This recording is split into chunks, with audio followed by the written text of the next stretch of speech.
और बड़ी खबर है, साउथ कोरिया के फैसले पर डोनाल्ड ट्रंप भड़क गए हैं। ट्रंप का साउथ कोरिया और अमेरिका ज्वाइंट मिलिट्री एक्सरसाइज पर आदेश। साउथ कोरिया के साथ ज्वाइंट वॉर ड्रिल कम करें। ट्रंप ने कहा उत्तर कोरिया के लीडर किम जोंग से बेहतर रिश्ते हैं। हालांकि ईरान से जंग और दक्षिण कोरिया से नाराज ट्रंप, क्योंकि ईरान को लेकर ट्रंप प्रशासन और साउथ कोरिया में तनाव को लेकर रिपोर्ट में दावा किया जा रहा है। ट्रंप से साउथ कोरिया और यूएस जॉइंट वॉर ड्रिल कम करने के निर्देश दिए। ट्रंप ने सोशल मीडिया पर साउथ कोरिया के साथ वॉर ड्रिल को खर्चीला बताया और ईरान के खिलाफ जंग में साउथ कोरिया के साथ ना देने से नाराज। ट्रंप ने कहा किम जोंग से उनके संबंध बेहतर हैं। जल्द इंफॉर्मेशन वॉल का रुख करते हैं।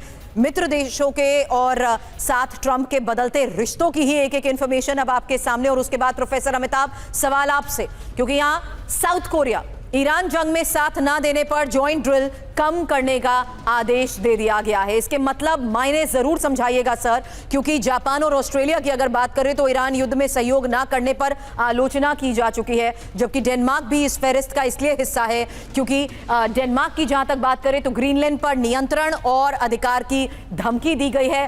कनाडा डेनमार्क के बाद अगला नाम इस फेरिस्त में, क्योंकि कनाडा को अमेरिका का 51वां राज्य बनाने जैसे बयान दिए जा चुके हैं। और नेटो, ईरान युद्ध में सहयोग नहीं मिलने पर नेटो छोड़ने की भी डोनाल्ड ट्रंप धमकी दे चुके हैं। Over to you professor Amitabh.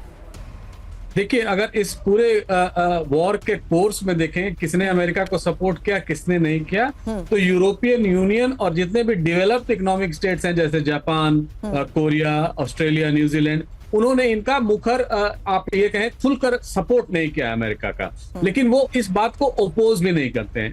और साउथ कोरिया और अमेरिका का जो संबंध है, जो मिलिट्री रिलेशन है, 1953 से जब से आर्मिस्टिस हुआ है, 1955 से लेकर अब तक 2026 तक, ये पूरे 80 साल के लगभग इनका 70 साल के लगभग इनका लगातार मिलिट्री एक्सरसाइजेज हुए हैं।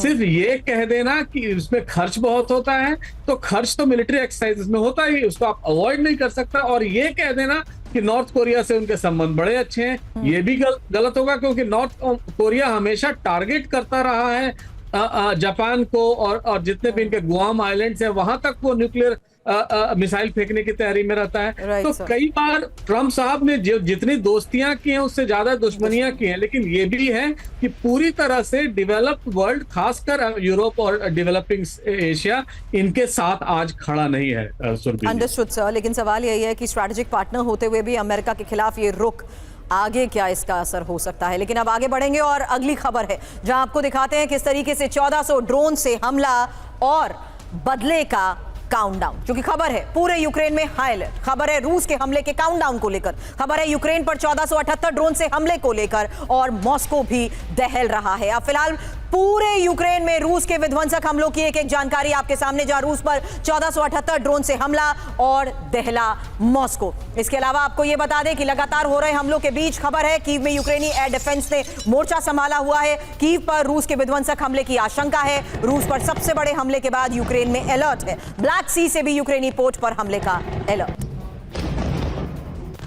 वहीं यूक्रेन पर रूस का हमला शुरू हो चुका है। खबर रूसी बॉर्डर से सटे खार्किव से भी आ रही है, जहां अभी खार्किव में रूस का बहुत बड़ा हमला हुआ है। खार्किव में यूक्रेनी सैन्य मुख्यालय पर हमला हुआ है। रूस के Su-34 विमान ने 2 कैप बॉम्ब गिराए हैं। 500 किलो के भारी ग्लाइड बॉम्ब से तबाही।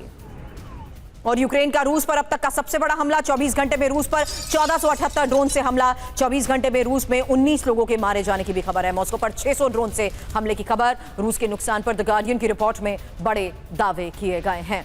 और रूस पर अब तक के सबसे बड़े हमले की एक एक इंफॉर्मेशन आपके सामने। वहीं यूक्रेन का मॉस्को पर अब तक का सबसे बड़ा हमला, करीब 600 ड्रोन ने मॉस्को को टारगेट किया है। मेयर ने 201 यूक्रेनी ड्रोन मार गिराने का दावा किया है। रिहायशी क्षेत्र में ड्रोन का मलबा गिरने से भारी नुकसान पहुंचा और यूक्रेनी हमलों से मॉस्को समेत पूरे रूस में हड़कंप मचा हुआ है। वहीं रूस के दोमोदेदोवो लॉजिस्टिक सेंटर पर भी आग लग चुकी है। मॉस्को के पास दूसरा बड़ा लॉजिस्टिक हब तबाह। यूक्रेनी ड्रोन हमले के बाद भयंकर लपटें भड़की और पोडल्स्क के बाद डोमोदेदोवो पर दूसरा शिकार बना है। पोडल्स्क में ई कॉमर्स वेयर हाउस में आग लगी थी।